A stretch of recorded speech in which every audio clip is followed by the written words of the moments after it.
అందరికీ నమస్కారం. నేను మీ బీసీ రెడ్డి.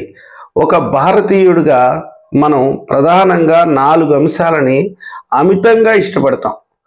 అందులో మొదటిది వచ్చేసి దేశం, రెండవది కన్న తల్లి, మూడవది రైతు, నాలుగవది వచ్చేసి సైనికుడు. ఈరోజు దేశం విషయానికి వస్తే, అందులో మన రాష్ట్రం విషయానికి వస్తే, అందులో రాష్ట్ర విభజన జరిగిన తర్వాత రాజధాని విషయానికి వస్తే మనకి కనిపించేది అమరావతికి భూములు ఇచ్చినటువంటి, అంటే ఆంధ్రప్రదేశ్ రాజధానికి భూములు ఇచ్చినటువంటి రైతుల కన్నీళ్లు, ఆర్తనాదాలు, పోలీసుల లాఠీ దెబ్బలు. మీకు ఇక్కడ స్పష్టంగా ఒక కంపేర్ చేసి చెప్తాను. కన్న తల్లి నవమాసాలు మోసి తన ప్రాణాలను పణంగా పెట్టి కని తన రక్తాన్ని పాలగా మలిచి ఆహారంగా అందిస్తుంది ఒక బిడ్డకి. ఆ బిడ్డ బుడిబుడి అడుగులు వేస్తుంటే ఎంతో సంతోషంతో ఉప్పొంగిపోతుంది అనమాట. ఏ తల్లిదండ్రులు కూడా తమ వాంఛ తీర్చుకునే సందర్భంలో భాగంగా బిడ్డలను కనరండి. తమ ప్రేమకు ప్రతిరూపంగా, తమ వారసత్వంగా, తమ వంశాంకురాన్ని చాలా అల్లారు ముద్దుగా ఎన్నో ఆశలతో కంటారు. ఒక ఆడతల్లి ఏమనుకుంటుందో తెలుసా? బిడ్డను కనడానికి తన పవిత్రతని, తన జన్మ సార్థకత కోసం పిల్లల్ని కనాలంటది. అట్లాగనే ఒక రైతు కూడా ఎన్నో కష్ట నష్టాలకు ఓర్చుకొని రాత్రనక పగలనక కష్టపడి విషసర్పాలకు కూడా తప్పించుకొని వాతావరణానికి ఎదురొడ్డి, చెప్పాల్సిన అవసరం లేదు, చీడపీడలు, ఇంకా ఎన్నో సమస్యలు, ఇన్ని సమస్యలను ఎదుర్కొని పంట పండించి ఆ పంటను చూసి మురిసిపోతాడు. అందులో లాభం వస్తుందా, నష్టం వస్తుందా, దాని మీద కోట్లు సంపాదించాలా అనే ఆశ ఎక్కడ కూడా అతనికి ఉండదు.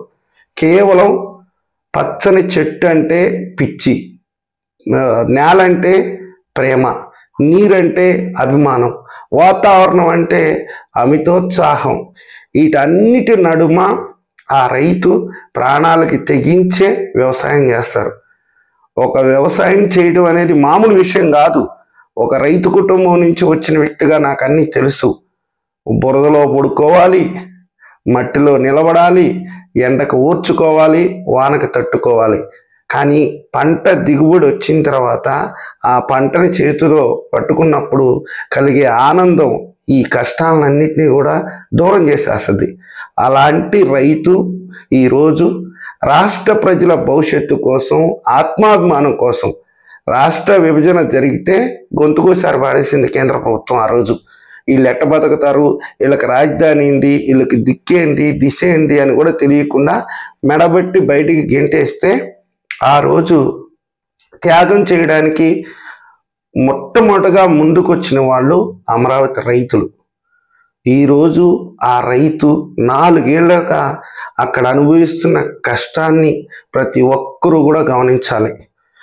మనస్ఫూర్తిగా చెప్తున్నాను, ఎవరు కూడా పెద్దగా స్పందించట్లేదు. ఏదో చూస్తున్నారు, అయ్యో అంటున్నారు, పాపం అంటున్నారు, అరే ఎందుకు ఇలా జరుగుతుంది అంటున్నారు. కానీ ఎవరు సహజంగా ఎవరు చేయలేని పరిస్థితి. ఎంత బాధ ఉన్నా, చెయ్యాలన్న మనసున్నా చేయలేని పరిస్థితి. భయం, వాళ్ళకు అండగా నిలవాలని ఉంటుంది. కానీ ఏం చేస్తాం, పరిస్థితులు అనుకూలంగా లేవు. ఏదైనా మాట్లాడితే కేసులు, ఇంకేదైనా మాట్లాడితే హింసించటం, మీకంతా జరుగుతున్న అంశాలన్నీ మీరు చూస్తూనే ఉంటారు. కానీ ఈరోజు మీరు ఆ తల్లిపాల రుణం, ఏదైతే తల్లి నిస్వార్థంగా తన బిడ్డని కని, ఆ బిడ్డ ఏదో రేపు భవిష్యత్తులో పెద్దవాడైపోయి తనను సాగుతాడు, తనను ఉద్ధరిస్తాడని ఏ తల్లి బిడ్డను కనదు. అదేవిధంగా రైతు కూడా ఈ పంట పండించాను, దీని మీద కోట్లు సంపాదించేసేయాలా అని ఏ రైతు ఆ పంట పండించడు. మీకు తెలిసిందే, ఈరోజు రైతు ఎన్ని కష్టాలను ఎదుర్కొంటున్నాడో. కనీసం గిట్టుబాటు ధర లేదు, పండించిన పంటని నిల్వ చేసుకునే పరిస్థితి కూడా లేదు. కాకపోతే ఏదో రైతు భరోసా అని, అదని ఇదని ఏదేదో చెప్తున్నారు, కానీ అవన్నీ కన్నీళ్ళు తొడవలేవు. ఒక ఫైనాన్స్లో మనం ఒక కార్ తీసుకుంటే 90% ఫైనాన్స్ ఇస్తారు. అదే ఈరోజు భూమి మీద ఎవరన్నా ఒక రుణం అడిగితే 20% కూడా ఇవ్వట్లేదు. మీరు ఇది కూడా గమనించండి. మీరు భూమి వాల్యుయేషన్ ఉందా, ఇది ఉందా, అది ఉందా, నీకు కట్టగల శక్తి ఉందా, ఇన్ని ఆలోచిస్తారు.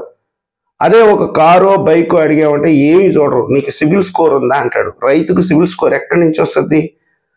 కాబట్టి ఏంటంటే మీరు ఒకసారి ఆలోచించండి, మానవతా కోణంతో ఆలోచించండి. రైతు అంటే కేవలం అమరావతి రైతే కాదు, ఆంధ్రప్రదేశ్ ఏమంటారో తెలుసు కదా మీకు, అన్నపూర్ణ అంటారు. ఎందుకంత మంచి పేరు వచ్చింది దేశంలోనే?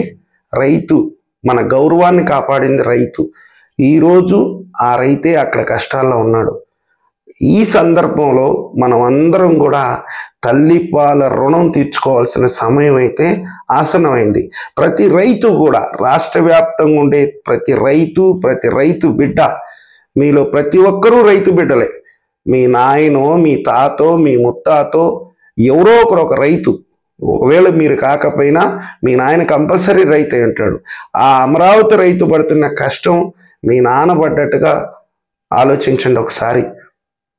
కాబట్టి దయచేసి ప్రతి ఒక్కరికి విన్నవించుకుంటున్నాను, ఇది ఖచ్చితంగా తల్లిపాల రుణం తీర్చుకోవాల్సినటువంటి సమయం అయితే ఆసన్నమైంది.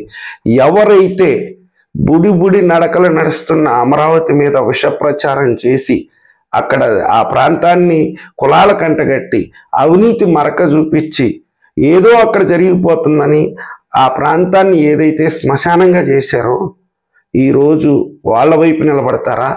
లేదు ఆ అమరావతికి బీజం వేసి ఈ రెండు నగరాల మధ్య, విజయవాడ గుంటూరు మధ్య ఇంకొక నగరం ఏర్పడితే ఈ రాష్ట్ర గౌరవం, ఈ రాష్ట్ర ప్రతిష్ట ప్రపంచానికి తెలుస్తుంది, ఇక్కడ ఒక మహానగరం తయారవుతుంది కొన్నేళ్ల తర్వాతని భవిష్యత్తును ఊహించినటువంటి వారి వైపు మీరు నిలబడతారా? త్యాగం చేసినటువంటి రైతుల పక్షాన నిలబడతారో ఒకసారి మీరే ఆలోచించుకోండి. దయచేసి ఈ వీడియో మీకు నచ్చినట్లయితే షేర్ చేయండి, లైక్ చేయండి. మళ్ళీ అడుగుతున్నాను, మీ అభిప్రాయం మటుకు తప్పకుండా కామెంట్ రూపంలో తెలియజేయండి.